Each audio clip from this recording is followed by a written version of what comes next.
कैसे सच बोलकर वीरपाल ले गया राजा का अमूल्य घोड़ा। जब वीरपाल राजा का अमूल्य घोड़ा महल से चुराकर थोड़ी दूर निकल गया, तब वह मन ही मन सोचने लगा, मैं इस घोड़े की जल्द से जल्द नीलामी कर दूंगा। यह सोचते हुए वीरपाल आगे बढ़ रहा था, तभी उसे सामने एक मंदिर दिखाई दिया। उसी समय मंदिर में आरती हो रही थी।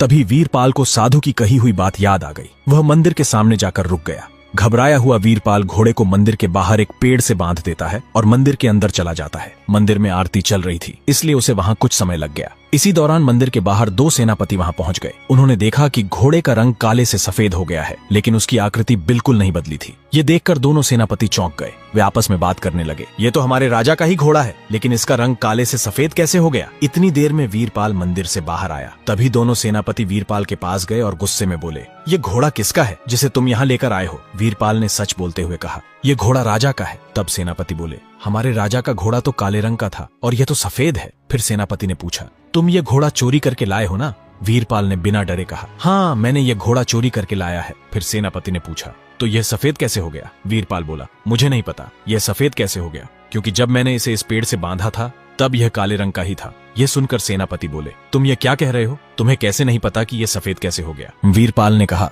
जरूर मेरे ठाकुर जी ने इस घोड़े का रंग सफेद कर दिया होगा। लेकिन सेनापतियों को उसकी बात पर विश्वास नहीं हुआ। उन्होंने कहा, तुम झूठ बोल रहे हो। तब वीरपाल बोला, मैं झूठ नहीं बोलता। मैं पूरे दिन जो भी कमाकर या चोरी करके लाता हूँ, सबसे पहले ठाकुर जी को भोग लगाता हूँ। जरूर ठाकुर जी ने ही इस घोड़े का रंग सफेद किया है। वीरपाल आगे बोला, शायद ठाकुर जी ने सोचा होगा कि अगर मैं काले घोड़े पर बैठा रहूंगा तो कोई मुझे देख नहीं पाएगा, इसलिए उन्होंने इसे सफेद रंग का कर दिया। यह सुनकर सेनापति बोले, क्या तुम्हें लगता है कि तुम्हारे ठाकुर जी तुम्हारी चोरी के काम में मदद करते हैं? वीरपाल ने कहा, हाँ, ठाकुर जी मेरी हर काम में सहायता करते हैं और घोड़े का रंग सफेद भी उन्होंने ही किया है। दोनों सेनापति बोले, हमें तुम्हारी बात समझ नहीं आ रही, हम तुम्हें राजा के पास ले चलते हैं। इसके बाद दोनों सेनापति वीरपाल को लेकर वापस राजा के महल पहुंचे। जब राजा ने उस घोड़े को देखा तो वह भी चौंक गए। राजा को समझ में नहीं आ रहा था कि यह तो मेरा ही घोड़ा है, लेकिन इसका रंग सफेद कैसे हो गया और फिर क्या हुआ। कहानी का अगला भाग देखने के लिए चैनल को सब्सक्राइब करें और कमेंट में नेक्स्ट पार्ट जरूर लिखें।